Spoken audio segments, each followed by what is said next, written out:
Ustadz, misalkan saya baru menghafal satu halaman dalam Al-Quran. Alhamdulillah, ketika masuk waktu ketika masuk waktu sholat, saya langsung membawa ayat yang saya hafalkan tadi dalam sholat saya. Dibacakan maksudnya. Padahal ayat tersebut belum terlalu lancar saya hafalkan. Bahkan dalam sholat saya masih mengingat-ingat potongan ayat yang lupa.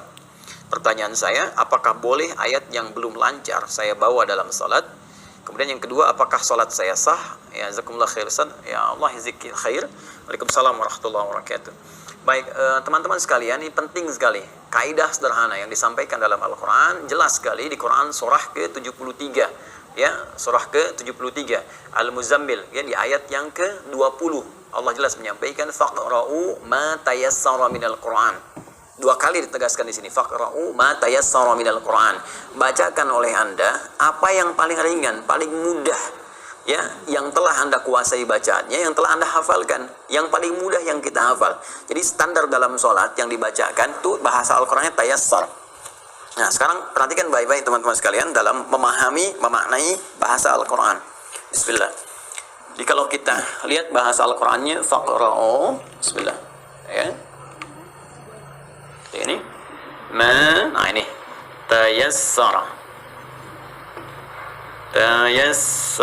minal Quran, seperti ini ya. Ini saya garis bawah yang ini, faqra'u ma tayassara minal Quran. Jelas ini ayat diturunkan dalam konteks bacaan dalam sholat, ya, surat apa yang dipilih oleh kita untuk dibacakan, ya, walaupun konteks ayatnya terkait dengan dalam kondisi Nabi menunaikan sholat tahajud yang beliau kerjakan dalam masa hidupnya sallallahu alaihi wasallam, namun demikian ini menjadi standar dalam bacaan-bacaan sholat kita. Perhatikan baik-baik, jika kita menunaikan sholat, kata Allah, maka yang dibacakan dalam sholat itu perintah Qurannya ma tayassara, apa saja yang sekiranya mudah, ya, untuk kita bacakan dari surah-surah Al-Quran atau dari ayat-ayat Al-Quran. Boleh jadi misalnya dari satu Al-Baqarah yang kita bacakan beberapa ayatnya, gitu kan, maka kita katakan dari ayat-ayat Al-Quran, atau bahkan kita pilih surah-surah tertentu dari Al-Quran. Di juz amma kan biasanya kita tampilkan seluruh ayatnya dalam satu surah jika surah itu dipandang pendek atau menengah. Nah, hanya kalimat tayassar ini, nanti ada ma, ada tayassar. Tayassar ini teman-teman sekalian, korelasinya itu ada dua hal. Satu, yang telah dihafal, ya kan? Karena saat kita menghafal Al-Quran, itu redaksi menghafal, kemudahan menghafalnya, itu menggunakan akar kata yang sama, serupa hibridanya dengan tayassar.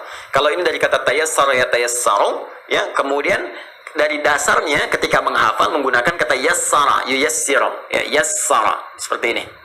Yassara. Nah, sifatnya disebut dengan taisir namanya, ya, yassara. Ini disebutkan 4 kali di Quran surah ke-54, ayat 17, ayat 22, di ayat 32, di ayat ke-40, ya. Seperti ini. Ayat 17, 22, 32, 40. Walaqad yassarnal Qur'ana lidzikri fahal mim muddakir. Dan sungguh jangan pernah ragukan, kami telah mudahkan Al-Qur'an untuk diingat, dihafalkan. Jadi ketika Allah menyebut kemudahan menghafal, itu menggunakan kata yassara.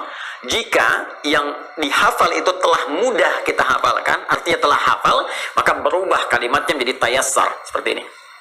Jadi ketika Allah sampaikan, kami telah mudahkan, Allah memudahkan, yassara itu memudahkan, yassarnal Quran, kami mudahkan. Jadi Allah memudahkan kepada kita untuk menghafalkannya. Begitu kita hafalkan dan menjadi mudah hafalan itu, maka berubah kalimatnya menjadi tayassar. Karena itu perintah di Al-Quran ketika kita diminta membacakan ayat-ayat yang telah kita hafalkan itu di dalam sholat, kalimatnya menggunakan tayassar, ingin memberikan kesan bahwa yang dibaca dalam sholat itu adalah ayat-ayat atau surat-surat yang telah kita hafalkan, sehingga tidak memberikan beban kepada kita. Nah, jadi dari sini jelas ketika kita akan menghafal itu kan kaidahnya dibuka dengan bacaan, ya? Baca dengan baik dan benar.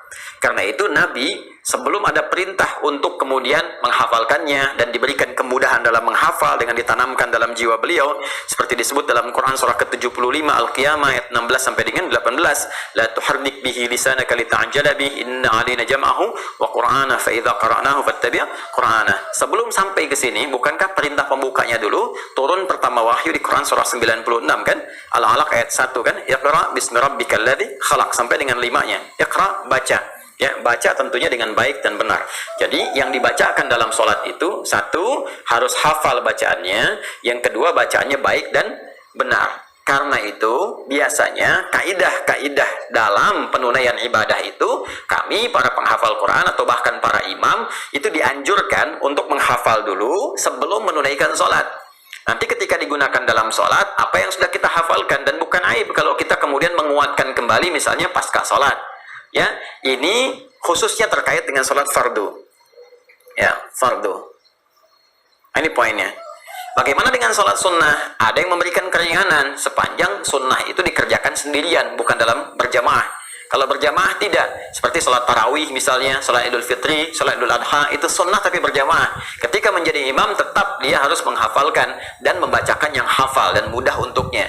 Tapi ketika dia sholat sendirian, misalnya tahajud sendirian, dengan bukan dalam konteks ini ya perintah kepada Nabi untuk kita misalnya menghafal. Kalau sekiranya memang hanya itu yang kita hafalkan, atau dalam konteks kita ingin menguatkan hafalan, maka boleh kita kemudian bacakan dengan catatan setidaknya ada 75% lah, di atas 75% yang telah kita hafalkan, sehingga yang kita baca itu adalah sesuai dengan standar kebolehan membaca. Ukurannya surah apa? Al-Kautsar. Inna a'tainakal kautsar fashalli lirabbika wanhar inna syani'aka huwal abtar. Anda ingin bacakan misalnya Al-Baqarah ayat 257 sampai 259. Sampai 257 Anda lancar, 258 nggak lancar. Ini nggak apa-apa. Ya, Anda cukupkan 257, Anda bisa rukuk seketika gitu kan. Di situ nanti setelah Anda salam Anda kuatkan kembali. Nah, untuk melengkapi uraian ini, insya Allah kita akan lanjutkan setelah menunaikan sholat isya berjamaah. Kita lanjutkan bahwa pertanyaan dari saudari kita Asriatul Fitri dari Aceh tentang kebolehan membacakan ayat Al-Quran yang kiranya belum hafal di dalam sholat. Maka telah tadi kita jawab berdasarkan keterangan dalam Al-Quran adabnya. Sekali lagi adabnya membacakan surah atau ayat Al-Quran setelah Al-Fatihah tentunya di dalam sholat. Ini dimintakan langsung oleh Allah Subhanahu Wa Taala agar dibacakan dalam keadaan baik, lancar, dan mudah. Itu yang dimaktubkan di Quran surah ke-73 Al-Muzammil itu di ayat ke-20. Allah menegaskan faqra'u ma tayassara minal Quran. Bentuknya jamak, faqra'u, bacakanlah oleh kalian, kan? Walaupun ayat ini diturunkan sebagai petunjuk kepada Rasulullah SAW, tapi dilalahnya, penunjukannya, maknanya, iringannya bersifat jamak. Artinya diperuntukkan pula bagi seluruh umat Rasulullah SAW yang menunaikan salat. Maka dibacakan dalam keadaan kita hafal bacaannya dan mudah serta nyaman dan baik saat dibacakan. Namun demikian penting diketahui bahwa bacaan surah ya setelah Al-Fatihah itu tidak termasuk rukun dalam sholat, tapi termasuk sunnah ya, sunnah yang ditekankan dalam sholat. Rukun sholat ada 13 ya, tidak termasuk ke dalam bacaan Al-Quran selain Al-Fatihah. Jadi sejak kita berdiri rukun yang pertama, kemudian kita berniat kan, kemudian mulai bertakbir dan membaca Al-Fatihah masuk rukunnya, kemudian setelah itu ke rukun ya, ingat rukun dalam 13 rukun sholat. Adapun bacaan surah setelah Al-Fatihah itu sunnah yang sangat ditekankan khususnya di 2 rakaat pertama di dalam setiap sholat. Jadi setiap 2 rakaat pertama itu, kalau subuh 2 rakaat sudah pasti, maghrib misalnya 3 rakaat, 2 rakaat pertamanya setelah Al-Fatihah kita bacakan apa? Bacakan surah. Maka yang dibacakan itu sifatnya sunnah. Artinya kalaupun misalnya bacaan kita tidak sempurna dalam bacaan Al-Quran tadi, maka tidak menggugurkan sahnya sholat. Jadi sholatnya tetap sah, namun barangkali dalam konteks sunnahnya tidak tertunaikan dengan sempurna kalau sekiranya yang kita pilih bacaan-bacaan yang belum hafal sepenuhnya. Nah, jalan terbaiknya adalah tadi, jika memang ada hafalan yang belum seutuhnya kita hafalkan, paling minimal terpenuhi syarat minimal bacaan surahnya, yaitu sejumlah atau seukuran surah Al-Kautsar. Inna a'tainakal kautsar fashalli lirabbika wanhar inna syani'aka huwal abtar. Seperti tadi saya contohkan sebelum Isya, bahwa kalau Anda memilih membaca Al-Baqarah misalnya dari ayat 257 sampai 259, dari Allahu waliyul ladzina amanu yukhrijuhum minadh dhulumati ilan nur, dan seterusnya ayat sampai 259. Tatkala Anda sampai ke 258 macet misalnya, ya, dan sulit untuk dilanjutkan di tengah-tengah, ya, Anda mencoba mengingat tapi sulit, nah Anda bisa kemudian melanjutkan langsung ke rukuk ya, dalam kondisi demikian karena sudah setara bahkan melebihi kadar Al-Kautsar tadi. Tapi kalau sekiranya Anda ingin pindah surat pun kepada Al-Ikhlas misalnya, itu nggak ada masalah, pindah surat langsung kemudian Anda bisa rukuk. Dan ini kondisinya pertanyaan yang kedua, apakah salatnya sah? Ya, salatnya sah. Salatnya sah, namun adabnya sekali lagi kalau ingin disempurnakan maka usahakan lancar sebelum itu, khususnya salat fardu. Ada beberapa keringanan dalam salat sunnah seperti yang saya sampaikan tadi di awal sebelum salat isya, bahwa dalam salat sunnah sepanjang bukan salat sunnah yang berjamaah Ya, seperti tarawih misalnya, seperti salat Idul Fitri, seperti salat Idul Adha, dan posisi Anda menjadi imam. Maka kalau menjadi imam tetap yang paling diutamakan, ya, syarat utamanya adalah hafal bacaan salat, hafal bacaan Quran, dan dibacakan dengan benar. Ya, jadi kalau Anda salat sunnahnya yang sifatnya sendirian, salat duha misalnya, ya kan? Atau misalnya salat tahajud atau qiyamul lail di malam hari dalam konteks sendirian, dan Anda ingin mempraktekkan hafalan Al-Quran, maka boleh dengan sifat seperti ini. Sepanjang tadi setidaknya Anda ada bacaan yang diutamakan dulu dari 257 sampai 259, setidaknya 257-nya hafal dulu gitu kan. Baru yang lainnya kemudian Anda coba semaksimal mungkin sebelum sholat, Anda praktekkan dalam sholat. Itu sah-sah saja dilakukan dan tidak membatalkan sholat. Sekali lagi tidak membatalkan sholat karena itu bukan termasuk dari rukun sholat.